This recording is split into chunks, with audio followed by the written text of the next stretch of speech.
sudah sholawat pagi belum? Karena nabiku, nabi kita yang menjadi pemimpin jagat raya mengajarkan sallallahu alaihi wasallam kalau pagi sholawat 10 kali, kalau sore menjelang maghrib sholawat 10 kali, dijamin dapat syafaat. Murahnya luar biasa. Tinggal diajari anaknya, ayo tirukan bapak, tirukan ibu, apalagi sholawat paginya berjamaah. Dengan baca wirdul latif, di situ sudah ada sholawat pagi 10 kali. Masya Allah, ini rumah idaman ya begini nih. Bukan rumah idaman itu yang dipikir ada kloset yang harganya 10 juta, ada bathtub yang bisa mandi sampai ngimpi. Saking selonjor turu ya, mati kelelep sisa nanti. Naudzubillah min dzalik, insyaallah ya selamat, enggak ada yang mati kelelep. Tapi yang dipikir jangan itu. Bagaimana di rumahku ini anakku bisa khatam Al-Quran. Di ruang tamu anakku khatam Al-Quran. Di musola anakku khatam Al-Quran. Bagaimana anakku dan aku bisa tadarus Al-Quran. Lah ini ibunya disimak suaminya takut. Suaminya pengen nyimak istrinya, istrinya kabur. Anaknya pengen diajak bicara ngaji sama bapaknya enggak bisa. Anaknya minta disimak sama ibunya alasan haid gak mandek-mandek. Ibu lagi haid. Karena ibunya juga gak bisa ngaji. Akhirnya anaknya nonton sinetron seperti bapak dan ibunya setiap hari. Padahal udah pengen anak ini ngaji. Tapi orang tuanya gak memfasilitasi. Kenapa ini terjadi? Karena kita gak tahu. Ya kita gak ngerti bahwasanya hidup ini mau kemana. Saya nanya ini, acara apa ini? Tahlil setahun ya. Tahlil setahun artinya haul, ya tiba satu tahun. Siapa yang kita tahlilkan? Gus Kohar. Kapan wafatnya? Setahun yang lalu, betul. Berarti 1,5 tahun yang lalu masih hidup enggak? Masih. 2 tahun yang lalu masih hidup enggak? Masih. Beliau sudah sepuh atau masih muda? Masih muda, betul. Berarti kira-kira jenengan kapan nyusul? Saya, Anda, kita semua mau nyusulnya kapan? Jawabannya ya enggak tahu, Bib. Tapi kalau bisa ya jangan cepet-cepet. Ya Gus Kohar di alam barzah tersinggung. Katanya cinta, suruh cepet nyusul enggak mau.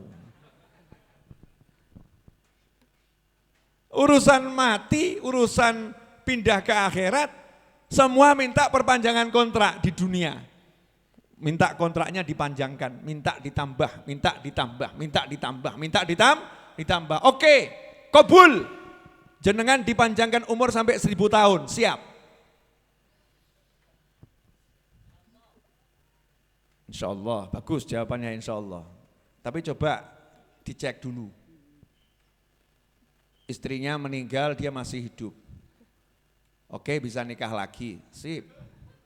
Nikah lagi, umurnya dia 100 tahun, istrinya meninggal, anaknya meninggal, umur 200 tahun, wah sak putune entek. Terus hidup sendiri sama jalannya udah gak jelas. Tambah 100 tahun lagi, ngeletak di tempat tidur, urip orang mati gak?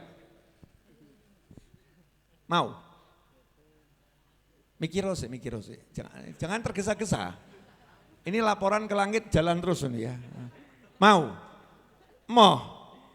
Lah kok pelin-pelan gitu gimana? Tadi katanya siap. Sekarang mulai punya keyakinan tidak mau. Ya udah, diskon nolnya kurangi 1. 100 tahun. Oke, mungkin masih agak masuk akal ya. 100 tahun masih siap. Di Solo dulu ada satu Habib umurnya 95 tahun. Kurang lebih, sakit. Habib ini berapa hari sekali khatam Al-Quran, bahkan ada yang mengatakan tiap hari khatam Al-Quran. Sakit, di rumah sakit dijenguk sama Habib-Habib yang lain dan sama teman-temannya. Ya, mau kiai, ya soan tuh jenguk. Terus semua mendoakan, mugi-mugi Habib tambah umur, panjang umur, sehat. Jawaban Habibnya, stop. please jangan doakan saya panjang umur. Ya, saya udah capek hidup sama temannya cucu-cucu saya. Kamu kan temannya cucu-cucu saya hidup sama temannya cucu-cucu saya udah capek. Saya pengen nyusul teman-teman saya saja. Jadi dongakna aku husnul khotimah. 95 tahun ya, enggak mikir dawa umur, mikirnya husnul khotimah. Jadi kamu mikirnya enaknya berapa? 100 tahun atau 80 tahun? Terus mulai mikir ya. Ya husnul khotimah, kita enggak bahas husnul khotimahnya nih, bahas umurnya dulu.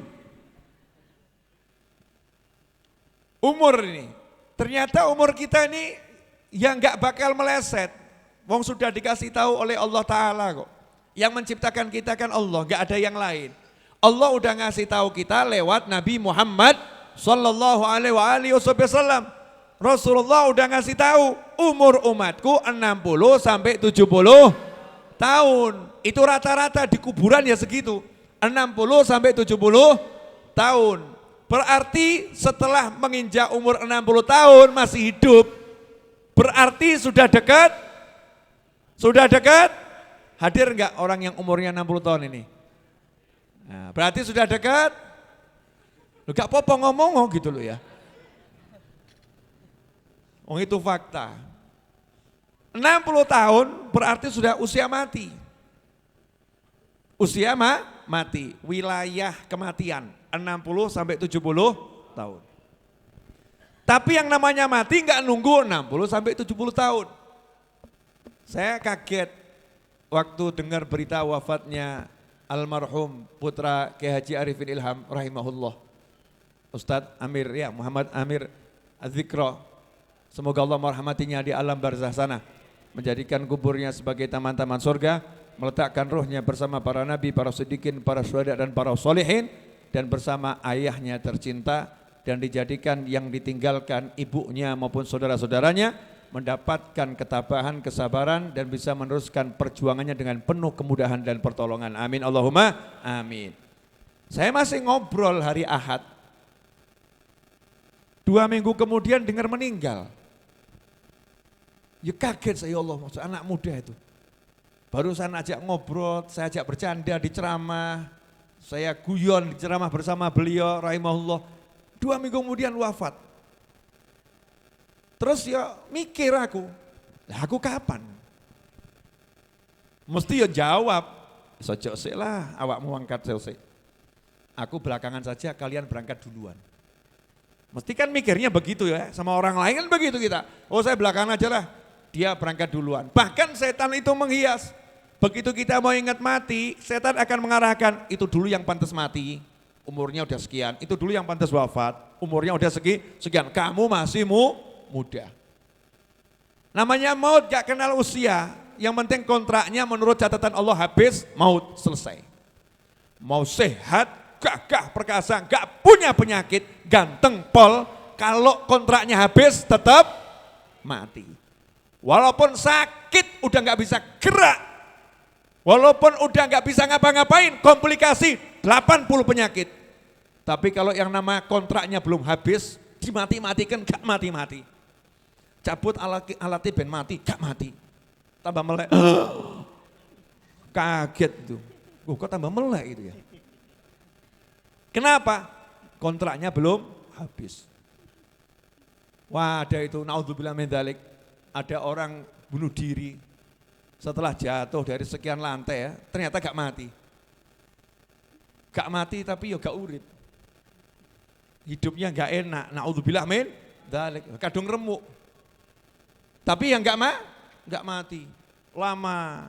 Kenapa seperti itu? Ya kontraknya belum habis. Kenapa saya ngomong seperti ini? Mau nyadarkan diri saya sendiri. Ini majelis hall yang ini, meden-medeni. Iya namanya hall, yang mati masa gak ngingetkan kematian. Majelis tahlil masa gak ngingetkan kematian. Harus diingatkan dulu. Makanya judul ceramah saya di YouTube saya, Masa Depan.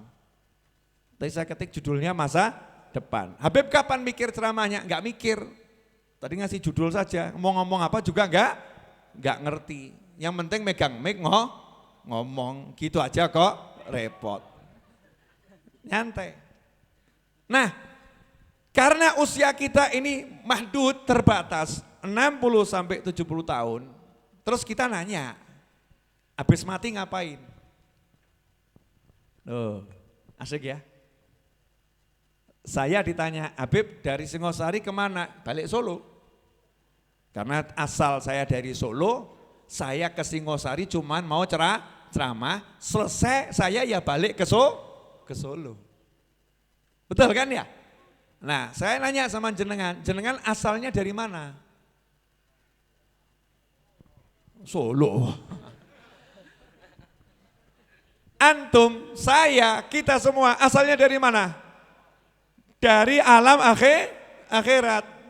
Alam dar, alam arwah, alam ruh. Terus kita dititipkan di perut ibu. Perut ibu itu besar atau kecil? Ojo kurang ajar.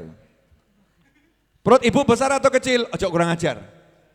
Ngomong weteng ibu lemu kan dia kurang ajar ya. Besar bib, kurang ajar kamu. Perut ibu besar atau kecil? Kecil, langsing, iya. Kemasukan kita, belum tiba-tiba jadi apa? Membesar, bukan besar, membesar. Perut ibu yang kecil tiba-tiba membesar. Sebesar-besarnya pembesaran itu selama 9 bulan, kira-kira besar banget atau tetap sempit?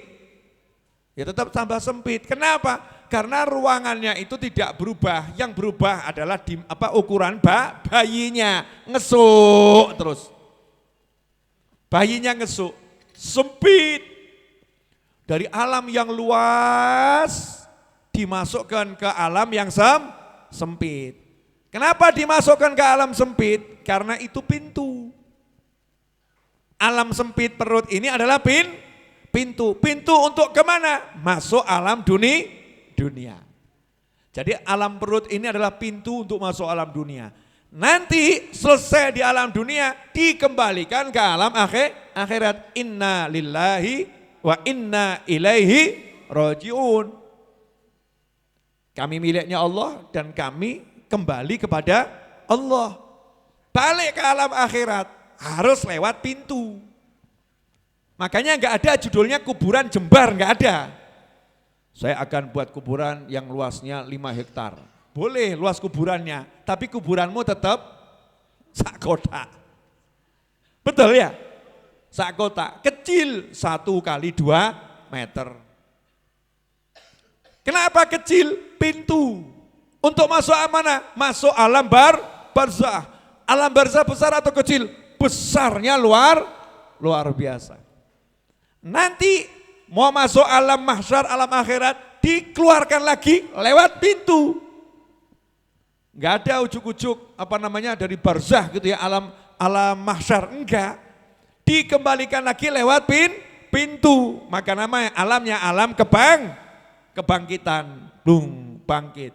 Tapi udah dirubah ini dunianya. Jadi padang mahsyar yang luar biasa. Setelah itu disidang.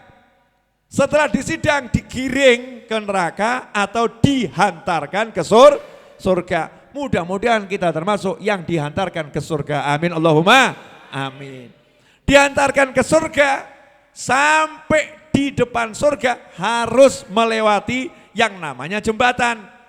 Jembatannya itu kebetulan bawahnya namanya neraka. Masya Allah. Kalau sudah diantarkan ke surga lewat jembatan ini kepleset, ya nyemplung neraka.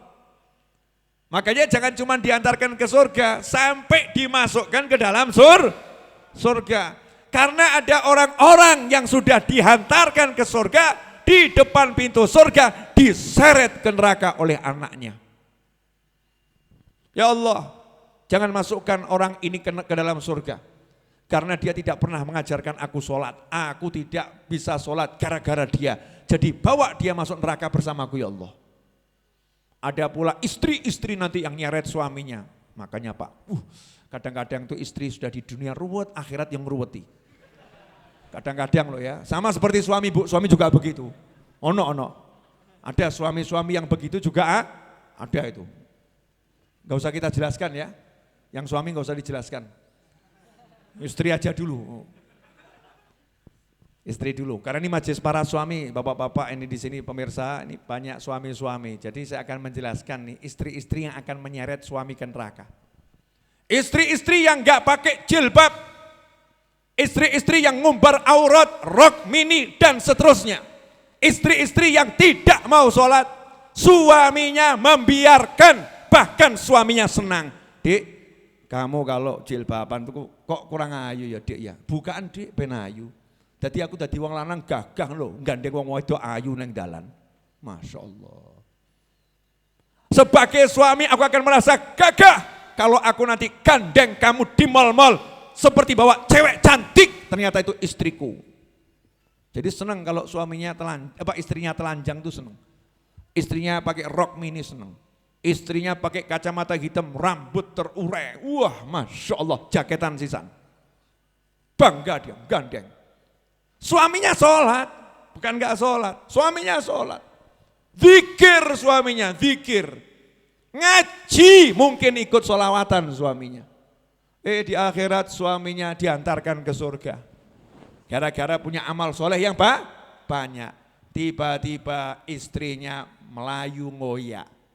Dikira mau ikut ke surga, ternyata nyeret. Ya Allah, ini laki yang satu ini ya Allah, please yang satu ini. Jangan izinkan masuk surga. Kenapa? Karena dia tidak pernah perintahkan aku sholat, dia tidak pernah perintahkan aku tutup aurat, dia tidak pernah mengajarkan aku yang namanya puasa, dia tidak pernah mengajarkan mana yang haram, dia tidak mengajarkan mana yang baik, dia biarkan aku, bahkan dia suruh aku buka aurat ya Allah. Jadi kalau aku ke neraka, dia harus ikut sama aku. Masya Allah. Mungkin-mungkin gak hadir nih orangnya nih. Gak hadir di sini kan tidak hadir di situ. Tidak ada di dunia nyata dan tidak ada di dunia maya. Mudah-mudahan ini hanya khayalan Habib Novel belaka. Mudah-mudahan ini lebihnya Habib Novel ya. Habib Novel lebih. Insya Allah nggak ada istri model begitu dan tidak ada suami model seperti itu. Tapi nanti kalau ada, ya ngeri. Diseret. Ansifli. Ya Allah tolong. Jadikan suamiku ini bertanggung jawab atas semua tindakanku. Makanya, suami-suami jangan takut nasihatin istri. Mau nasihatin istri aja takut. Masya Allah. Beraninya sama orang lain, sama istrinya enggak berani. Kalau sama orang lain, haram, haram, berani. Sama istrinya, dik, haram, dik, haram, haram. Aja aneh-aneh, aja sok suci awakmu. Kono metu kono, ruwet lanang iki. Masya Allah. Kena begitu langsung mengkeret-keret gitu. Jangan takut sama istri, takutlah sama Allah Ta'ala. Tapi ya jangan kasar sama istri. Takut sama Allah, berani nasihati istri, tapi nasihati dengan cara yang dibenarkan oleh Allah dan Nabi Muhammad Sallallahu Alaihi Wasallam. Tegas santun. Tegasan santun. Kalau sudah, wa ma'alaika illal balagh. Tugasmu hanya nyampaikan. Nggak ngeyel terus ya wis. Itu bukan tanggung jawab, mula lagi. Boleh dilanjut? Baru 36 menit saya bicara. Kopi sudah menjadi dingin saudara-saudara. Karena kopi Malang di Singosari, ya gerimis di sana tadi ya. Walaupun sumuk ini ya, tapi kan tetap udaranya udara dingin. Jadi ya kopinya sebelum menjadi kopi es. Atau es kopi, mari silahkan diminum saudara-saudara. Ya, bagi yang belum dapat kopi, bayangkan saja insya Allah nanti di rumah masing-masing dapat. Amin. Alhamdulillah. Alhamdulillah. Ini yang nonton di YouTube baru sekitar berapa nih yang bareng 287. Ya, tapi yang gonta-ganti wallahu alam enggak kelihatan di sini. Ini malam Senin nih, pada kemana nih? Halo? Subscriber, who are you? Where are you?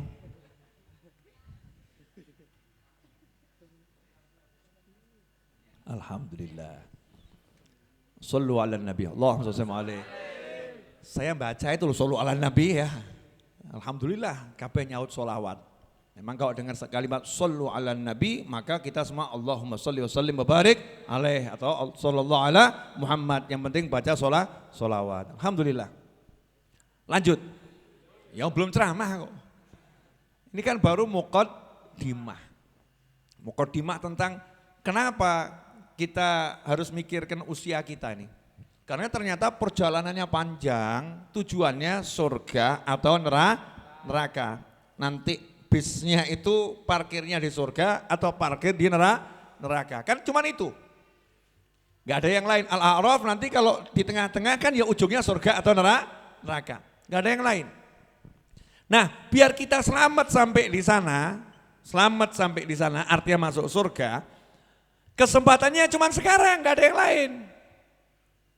Kalau sekarang kita manfaatkan, wal asri innal insana lafi khusrin illa alladhina amanu wa 'amilus solihati wa tawasaw bil haqqi wa tawasaw bis sabr.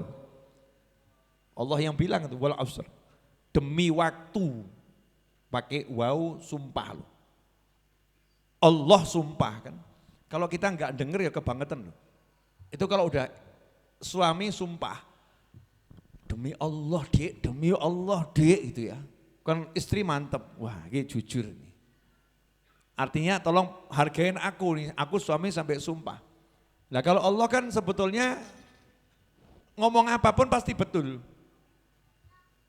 Tapi kenapa sampai Allah sumpah? Agar kita lebih perhatian, ini urusan gawat gitu loh. Ini urusan penting, ini bukan sembarangan. Wal asr, sungguh demi masa. Innal insana lafi khusr. Ditambahi lagi pakai inna. Sudah sumpah pakai inna. Tenan, sungguh. Sudah inna pakai lam taukid, lafi. Masya Allah. Itu sumpah ditambahi penegasan dan penegasan. Sungguh manusia teramat sangat dalam keadaan merugi kecuali. Artinya apa? Lawang hidup cuman sebentar, kok waktu enggak dipakai untuk iman, amal soleh, sabar, ya, nasihati kebaikan, enggak dipakai untuk itu, rugi. Urip golek duit, tok gak sholat. Ya, hidup cuman ngurusi dunia saja, gak sholat. Hidup cuman ngurusi wajah, make up, Masya Allah, ibu-ibu dimanapun antum berada. Make up itu ya oke kalau untuk suami, betul ya? Tapi kalau make upan tok bengesan, tok gak tahu wudhu kan yang medeni. Make upan terus gak pernah wudhu, artinya gak sholat. Padahal sejatinya make up kan wudhu. Dengan wudhu itu nanti yatanawwar al-wajah, wajah itu akan bercahaya. Wajah itu kalau udah bercahaya, walaupun dilihat oleh manusia, wujudnya welek pol sak dunia, dilihat akan menyenangkan. Kenapa? Karena tertutup oleh make up namanya an-nur. Nah, kamu pakai make up harga 2 juta, make up 10 juta, perawatan dokter harga 10 juta tiap bulan, biar wajahnya kinclong, biar dilihat indah. Iya, itu kalah sama make up wudhu. Cuman ibu-ibu kalau dikasih tahu begini sama suaminya, alasanmu papa ngirit. Oh kamu pelit, gak mau ngeluarkan duit buat istri. Alasannya make up wudhu saja. Bukan alasan. Cek wanita-wanita solihah zaman dahulu kala. Gak bengesan, gak bedaan. Simbah-simbah kita itu, yang putri kita zaman dulu itu ya. Bedaknya ya apa itu, FIFA ya, FIFA abadi selama-lamanya, bedak murah gitu kan ya, bedakmu murah, bahkan gak bedaan, gak bengesan, gak lipstikan, tapi dilihat itu kok adem. Kenapa? Ada masker wudhu, bukan masker ini ya, kan biasanya ibu-ibu suka maskeran tuh, bukan maskeran ini, masker wajah tuh ya, nah, ini maskernya wudhu. Karena ada wudhu di situ, ada nur. Lah kalau nur yang dilihat itu ibaratnya begini ya. Ini zaman sekarang kan zaman TikTok ya. Zaman IG, betul. Zaman YouTube. Artinya zaman orang pakai smartphone. pakai kamera. Wajah saya itu kalau lagi saya pakai kamera saya yang harganya mahal, Masya Allah, jerawat saya hilang semua. Padahal gak tak tutup, gak pakai apa-apa. Ternyata ada AI-nya, ada macam-macam itu di HP sekarang. Sehingga bisa dibuat apa itu, filter wajah. Wajahnya dirubah jadi ganteng, walaupun aslinya ganteng. Masya Allah. Dirubah jadi ganteng. Enggak pakai Photoshop, enggak. Langsung otomatis klik, ganteng. Makanya banyak yang tertipu, kencan lewat Facebook, YouTube, WhatsApp, barang ketemu, lari. Kenapa? Kelihatan aslinya kelihatan, ternyata bapak-bapak usia 80 tahun. Kok di fotonya 6 nih ya. Kok mudah foto saudara-saudara. Ada maskernya, ada filternya. Bayangkan kalau itu filternya nur, filternya cahaya. Jadi mata ini sama Allah dipaksa lihat cahayanya. Jangan lihat